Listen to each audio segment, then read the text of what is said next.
WIXY1260, the way radio was meant to be, that's for sure. Ladies and gentlemen, we got special guest Eddie Munster, better known as, or should I say Butch Patrick, better known as Eddie Munster. Well, it's better than Butch Patrick. That's my alter ego. Hey, how you doing? Thank you so much for being here today. We appreciate this. We are having a great time. We've been excited. And Eddie, Butch, what would you like to be called today? Eddie Just Butch. not late for dinner, right? Let's go with Eddie Butch. Okay, Eddie Butch. Butch, please. Okay, Butch. Yeah. The listeners for WIXY1260 remember it was a generation where the Munsters were just coming out in 1963. And I read that you went in for the audition to get the part of Eddie Munster, and you came back out within an hour and had the part. Tell us about that. Yeah, what they'd actually done, it was, I was living with my grandma in 63. It was actually coming up on 64 when we actually went on the air.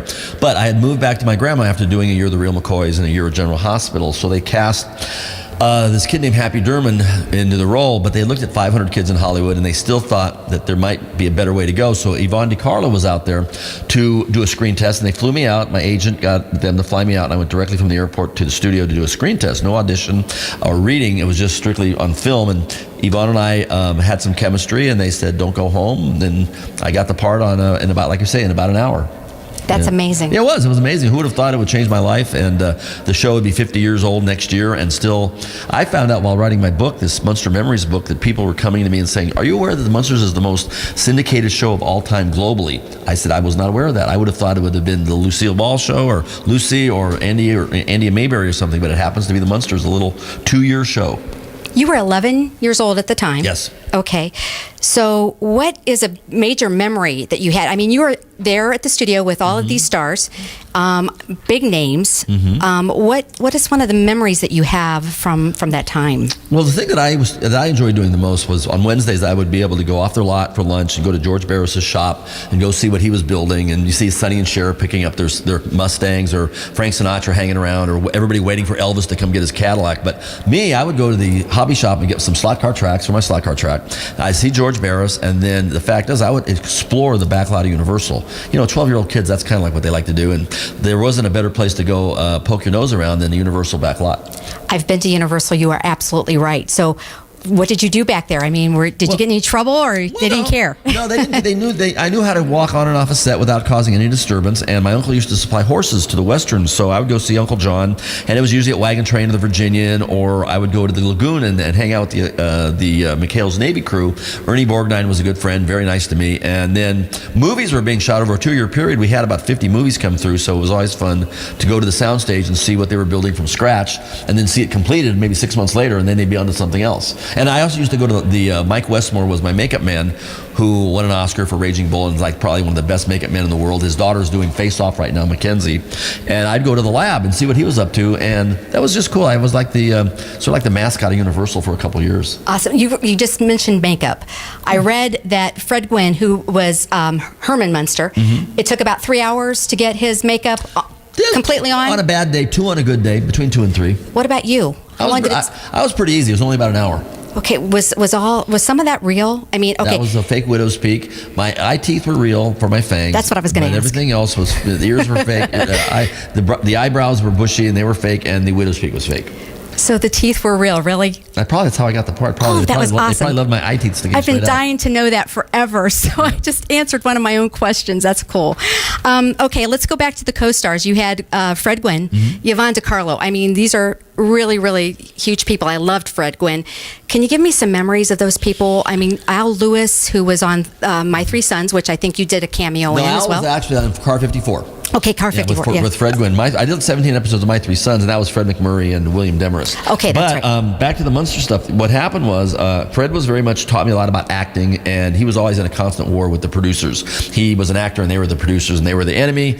Al Lewis was a over-the-top crazy guy who loved the sports and liked like to throw the frisbee with me or toss a baseball around. And very much like Fred Gwynn, didn't like the producers either. Yvonne DiCarlo was a star. I mean, she was a movie star. These guys were TV stars and maybe theater stars, but she was a movie star coming into television. Very unusual at that time. They all had kids. They were really good to me because I was out there on my own because my family was living in D.C. because my stepdad was a pro baseball player. So I'd fly back and forth every other weekend to visit him. But when I was out in the coast, I lived with my uncle, hired a woman to take me to work. And so they were all really good. And the show had been produced by the guys that did Leave It to Beaver for 6 years. So it was a very kid-friendly crew. That made it very tolerable. And I understand you're still involved, or you still hear from your Pat Priest, who was Marilyn. Yeah, sure. Yeah, Pat and I do shows together. She's probably up in Idaho right now. She's probably done for the season. This is Halloween. But yeah, Pat and I are friends, and we have been really close for the last, 10 or 15 years. Awesome. Do you guys still do things together? I read that you did get together and do some special appearances every once in a while. When was the last time you saw her? Saw her earlier this year at Horror Hound in Cincinnati. It was probably about 4 months ago. Okay. We're going to be talking to Butch a lot today. We've got him for a little while. Butch, you also have radio in your blood. Once it's there, it doesn't leave, correct? Well, yeah, I've done so much radio on this side of the mic, and then a friend of mine purchased some radio stations, and I said, since I'm not drinking and partying all night, I'll be sober three years now. Now getting up at 4 a.m. instead of going to sleep at 4 a.m. isn't such a bad thing. So I said, as long as you got these stations and you got the 60s rock, WRCN over there, I said, why don't we give it a shot as a DJ? So we're developing a show, yes. Awesome. Well, we're going to come back and ask you some more questions, but right now, here's a song up there. We would like you to introduce it, would you? What is it? Which one are we listening to? We're going to do right here. Oh, okay. Ozzy Osbourne. Oh, this is great. Ozzy's one of my best guys. In fact, I actually marry people from the same church, the Universal Church, me and Ozzy, and this is Crazy Train. Here on WIXY1260.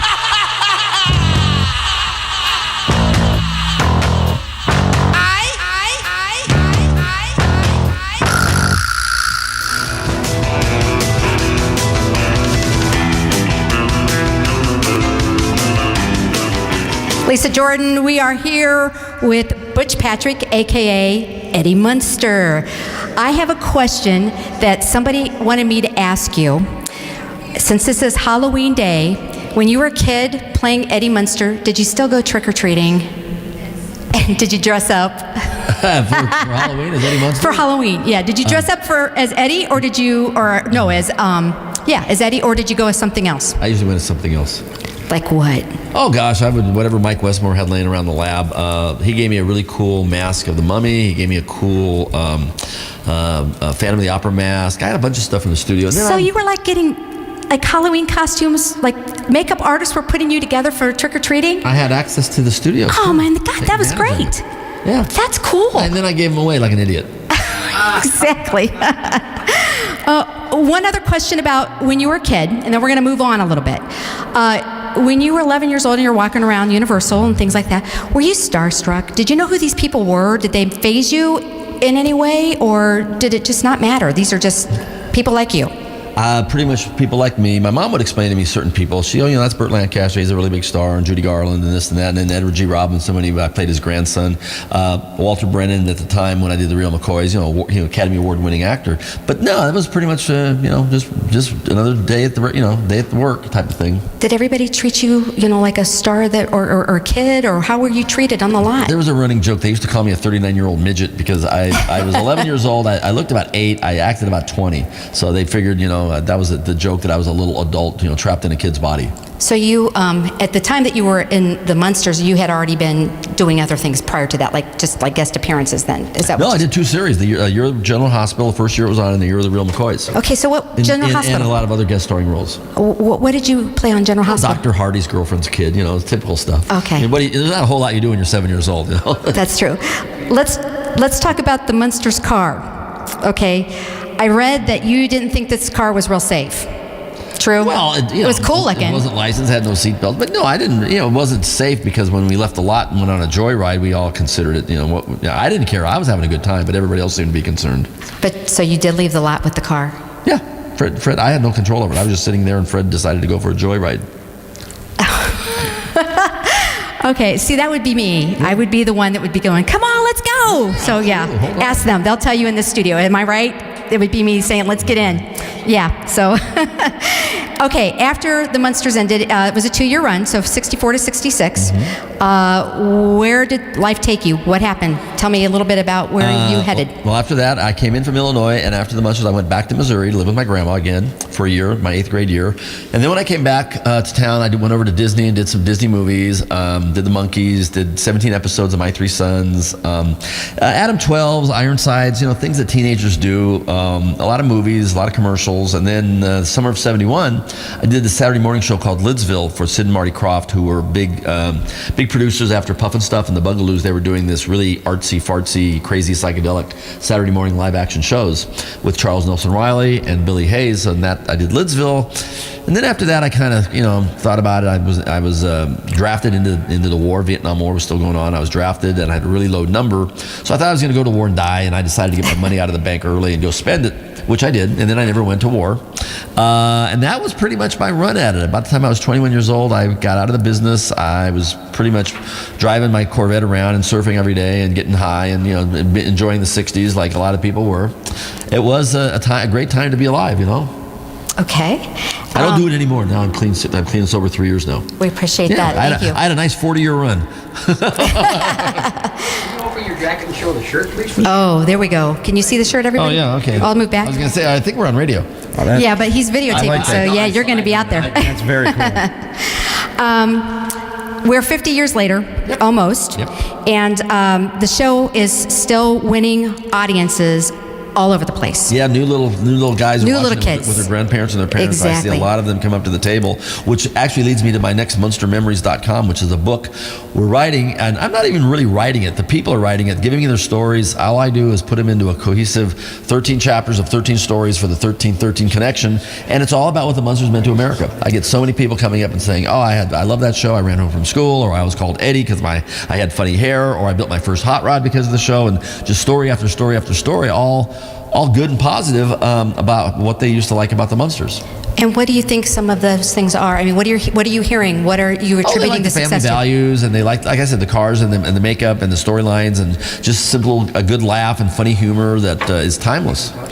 Now, Fred Gwynne, he did a lot of writing. So did he have a lot of input on the show as far as what his jokes were and things like that? No, that was one of the things that he didn't like the producers for. The producers would write the scripts, and they would write like what he thought were like stupid second-rate scripts, but they wouldn't change it because it was their show and they were writers, and that was one of the issues that they had with. They wouldn't let Fred ad-lib.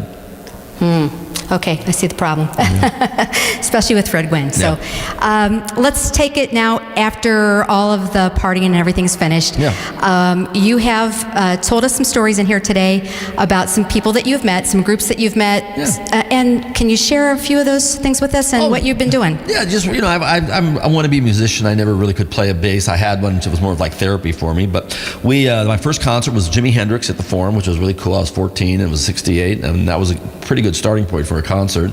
I saw the Black Sabbath at the Whiskey, the first appearance in the United States Forum. Drove Iggy Pop from the Continental Hyatt House to the Whiskey A Go Go when his limo didn't show up one day. Was on American Bandstand when I had a bubblegum record with Sugarloaf, a band called Sugarloaf, and Loggins and Messina was on. I was actually the 3-minute interview over them with the 30-second interview, so I guess I headlined over Loggins and Messina. Had Eddie and the Monsters, first unsigned act ever to be on MTV, and this and that, but I saw Led Zeppelin a zillion times, and now I work with Louise Harrison on environmental stuff, George's older sister, so even though I missed the Beatles on the set, I did get a chance to do the Monkees, and for a 14-year-old kid, that was a pretty big show. Yeah, let's talk about the Monkees. Yeah, Christmas show. Yeah. It was good. Fun time. I mean, I was in the 8th grade. I went on the interview. I really wanted to do it. So normally I couldn't really care. I could care less whether I got the part. It was just one of those things. But this one, I really wanted to do the show, and luckily I got it. Same summer, I did a movie for Chuck Jones, his only feature film in animation called The Phantom Toll Booth, which is a really good mandatory reading book in schools. And now I'm working with his grandson, going around the country showing screenings of it to introduce people to the movie after they've read the book. Okay, 1983. Eddie and the Monsters. Eddie and the Monsters. MTV. Okay, I watched the video. Yeah. And it's really, really good. Yeah, we did that for $3,500 in one night. It was a 3-location shoot with about 40 extras, and we pulled it off. And we wanted to make rock videos, so we just decided to make our own video. And then we went to MTV in New York without a record contract and BS them, and they aired it on Super Bowl Sunday. And from that idea, I think they got the basement tapes because they started airing unsigned acts that had videos out that were pretty good. And I feel very comfortable. That was a great little video for its time. The name of the name of the tune was called "Whatever Happened to Eddie." Whatever Happened to Eddie. So if you go on to YouTube, Yep. which is where I went today, 1983, Yep. you can watch the video of that song, and it's excellent. I enjoyed it. It was fun. I wrote the lyrics, although I did fake the bass and fake singing. I was the original Munster Minelli. You were faking that? Really? I faked it. Oh, it sounded I like did it well, though. You certainly did. Brent Black, my guitar player, sounded just like me, and my brother Steve was in the band, and then we had Reek Havoc on drums. All right, one more question about Eddie. Yep. I'm going to go back again because I understand that you still you carried like a werewolf doll, woof woof. Mm-hmm. Okay, you still have the doll. No, don't have the doll. Oh, I thought you had the doll. No, What happened to the doll? I hung him from a noose, and he deteriorated in a picture window at the beach. And then I sold him to a guy who restored him, and we sold 93 knockoff dolls to people, the collectors around the country. And we were going to make 100 of them, but the mold broke at 93, so it wasn't cost effective to make 7 more dolls out of a new mold. So I wound up without one. So now I have another guy making a new run for me. Okay. But the original is in a museum in Indiana somewhere. Oh, okay. We're going to come back. We're going to talk to Butch Patrick, a.k.a. Eddie Munster, a little bit longer. And since he's our radio guy, as well as you're directing right now, or you have been a director in the past, a little bit, and dabbled. And we're going to talk about some of that coming up. But we're going to let you introduce this song here. Which one would you like? This one right here. How about that one? Oh, Green-Eyed Lady? Or you can do this one, whichever you pick. It's your, Let's go with Green-Eyed Lady from Sugarloaf. Okay. Friends of mine, Jerry Corbetta and Green-Eyed Lady with the band Sugarloaf. Here on WIXY1260, we'll be back with Butch Patrick, Eddie Munster, here in just a few minutes.